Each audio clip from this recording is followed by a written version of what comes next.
5 tip kumar oyuncusu vardır. Dürüst olursak biz hangisiyiz? Bugün sizlerle biraz farklı ama çok önemli bir konu hakkında konuşmak istiyorum.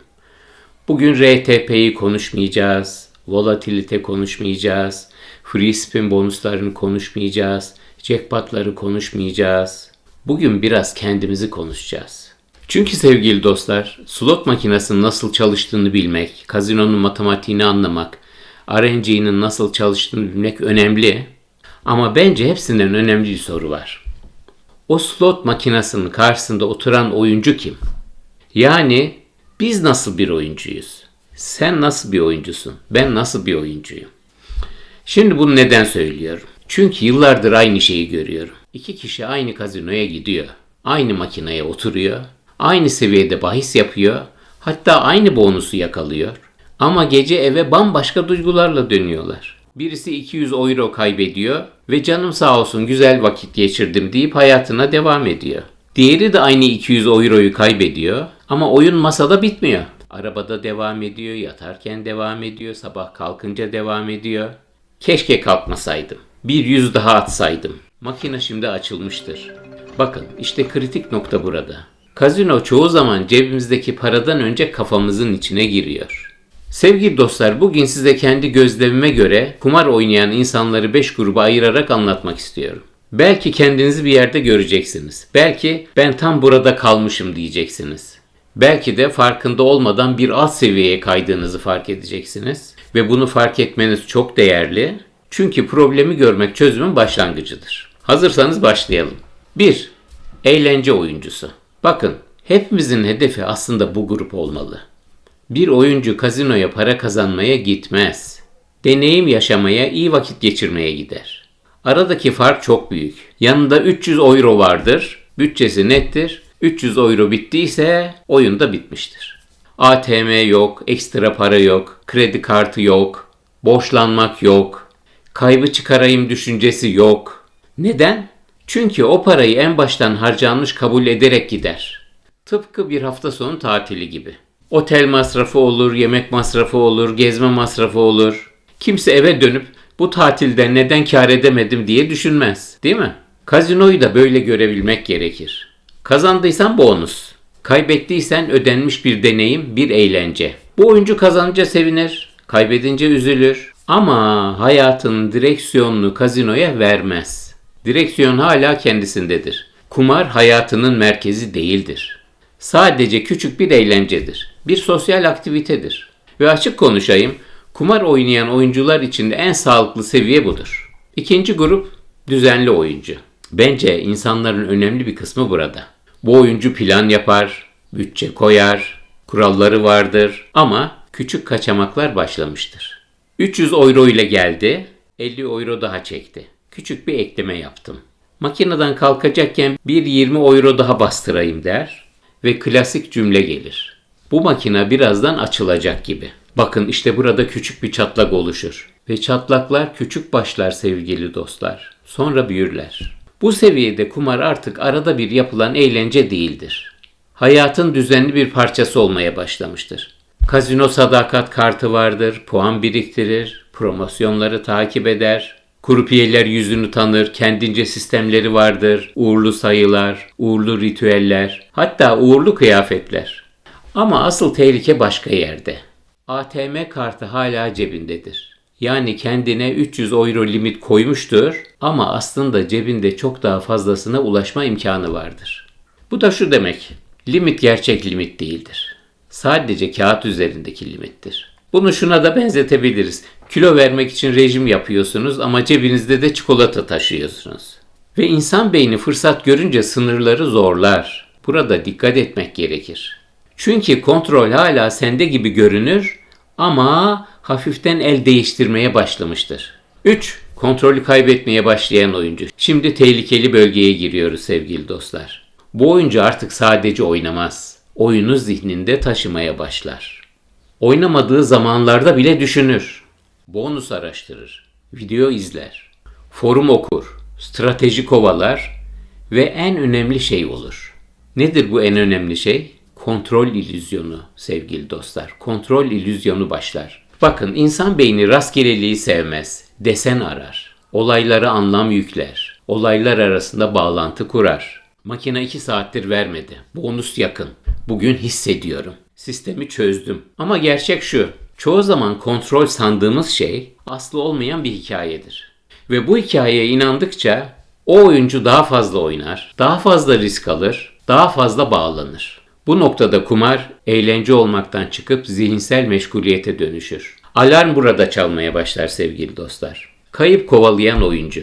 İşte burası kırılma noktası. Artık amaç kazanmak değildir. Doğru söylüyorum. Artık amaç kazanmak değildir. Kaybedileni geri almaktır. Cümleler değişir. Bir spin daha. Bir bonus her şeyi değiştirir. Bugün buradan eksi çıkmayacağım. Bakın özellikle son cümle çok tehlikeli. Çünkü kazino ile pazarlık olmaz sevgili dostlar. Slot makinası sizin ne kadar kaybettiğinizi bilmez. Her ne kadar böyle inananlar olsa da slot makinası sizin ne kadar kaybettiğinizi bilmez, ilgilenmez, vicdanı yoktur, hafızası yoktur, acıması yoktur. Sadece matematik vardır, sadece olasılık, ihtimaller vardır. Ama oyuncu artık matematikle değil, duyguyla düşünür. 300 euro gider 500 olur, 500 gider 1000 olur ve bir noktadan sonra para artık para gibi görünmez. Ekrandaki bir rakam gibi görünür. Paranın gerçek değeri zihninden silinmeye başlar. Bu tür oyuncularda sosyal hayat etkilenir, normal hayat sıkıcı görünür. Risk yoksa heyecan yoktur, bahis yoksa maç keyif vermez. Hayatın renkleri solar, heyecan sadece oyunda kalır. Ve bu kişi hala şunu söyler, kontrol bende. Maalesef en büyük yanılgılardan biri budur. 5. Yardım gerektiren seviye. Maske burada düşer sevgili dostlar.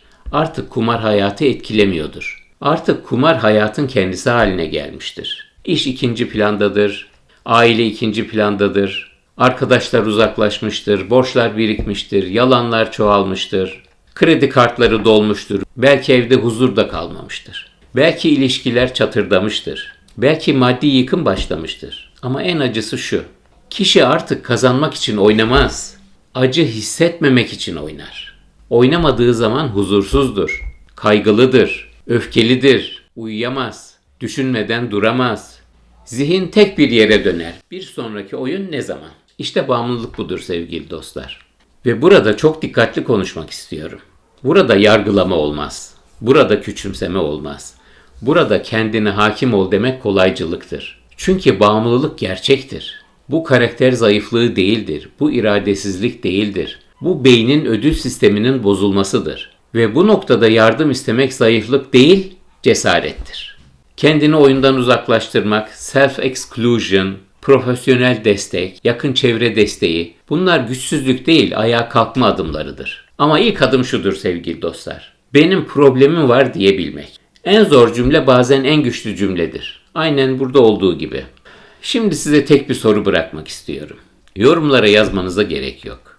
Kendinize dürüst cevap verin yeter. Siz şu an hangi gruptasınız? 1 mi? 2 mi? 3 mü? 4 mü? Yoksa yardım gereken noktaya mı yaklaştınız? Ama burada çok önemli bir şey söylemek istiyorum. Bu videomun amacı kimseyi bir kutuya koymak değil. Kimseye sen busun demek değil. Ama kendimize dürüstçe şunu sormak. Ben gerçekten neredeyim? Çünkü insan bulunduğu yeri doğru görmeden bir üst seviyeye çıkamaz. Ve şunu unutmayın. Bir gün 4 oldunuz diye ömür boyu 4 kalacaksınız diye bir şey de yok. Bir gece kontrolü kaybettiniz diye hayat boyu kontrolsüz bir oyuncu olacaksınız diye de bir şey yok. Hepimiz hata yapıyoruz. Hepimiz bazen limit aşıyoruz. Hepimiz bazen kaybı kovalıyoruz. Bu olabilir. Önemli olan nedir biliyor musunuz? Oraya kamp kurmamak. Orayı kalıcı adres yapmamak. Bir hata yaptın diye kendini dövmek değil. O hatadan ders çıkarmak.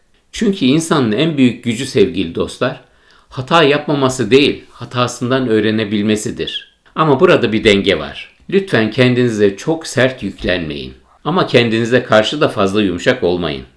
Çünkü bazı hataların bir bedeli olmalı. Mesele yanlışın neyse, önlem de ona göre olmalı. Sorun ATM'ye gitmek mi? Çözüm basit. ATM kartını yanında götürme. Veya nereden para alıyorsan, nereden para buluyorsan o yöntemi kullanma. Sorunun limit aşmak mı? Yanına daha az para al. Sorunun saatlerce masadan kalkmamak mı? Kendine zaman sınırı koy. Sorunun kontrolsüz bahis büyütmek mi? Küçük limitli makinelerde oyna. Bakın, çözüm çoğu zaman karmaşık değildir sevgili dostlar. Çözüm kural koymak ve o kurala sadık kalmaktır. Bir de çok kritik bir şey, planı kazinonun içine girdikten sonra yapmayın. Masaya oturduktan sonra yapmayın. Seansın ortasında yapmayın. Çünkü kazinonun kapısından içeri girdiğiniz an mantık bazen ceketi çıkartıp bir kenara asıyor. Işıklar, sesler, bedava içkiler, bonuslar, promosyonlar hepsi sizi farklı bir ruh haline sokmak için tasarlanmış. O yüzden plan önceden yapılmalı. Kapıdan girmeden önce. Bütçe belli, süre belli, limit belli, çıkış noktası belli. Ve bir şey daha zihninizden silin. Slot sistemleri, gizli yöntemler, bonus yakalama taktikleri. Makine sıcak, makine soğuk, makine şimdi verecek. Bunların büyük kısmı gerçek değil. Bunlar palavralar, şehir efsaneleri. Beyninize sahte bir kontrol hissi veren gürültü bunlar. Siz kendinizi kontrol ediyormuş gibi düşünebilirsiniz. Ama inanın slot makineleri sizin böyle düşünmeniz için tasarlanmış cihazlar. Sonuç olarak sevgili dostlar, kontrol edemediğiniz şeye odaklanmayın. Şansa odaklanmayın, makineye odaklanmayın, sonuca odaklanmayın. Peki neye odaklanacaksınız? Odaklanmanız gereken şey kontrol edebildiğiniz tek alan. Yani kendiniz. Yani cebinizdeki paranız. İşte cep mühendisiyim diyorum ya, işte bundan diyorum. Disiplininiz, molalarınız, kararlarınız, bütçeniz ve dürüstlüğünüz. İşte gerçek avantaj burada başlıyor. Bir de kendimize karşı dürüst olalım. Bazılarımız kendini birinci seviyede sanıyor ama aslında 2 ile 3 arasında gidip geliyor. Bazılarımız ben çok disiplinliyim diyor ama ilk kayıpta ATM'ye gidiyor. Bazılarımız ben kontrolü kaybetmem diyor ama eve dönerken pişmanlık taşıyor. Bakın bu yargı değil, bu insan olmak. Ama gelişim kendine yalan söylemeyi bıraktığında başlar. Ve daha önemli soru şu.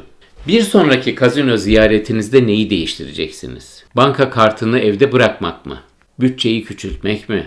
Mola vermek mi? Bir süre tamamen uzaklaşmak mı? Küçük kararlar büyük hayatlar kurtarır. Bazen bir adım geri çekilmek hayatta atılan en büyük adımdır. Ve son bir şey. Kazino yarın da açık olacak sevgili dostlar. Slot makineleri yarın da dönecek. Jackpot ışıkları yarın da yanacak. Ama sizin paranız, zamanınız ve ruh sağlığınız çok daha kıymetli.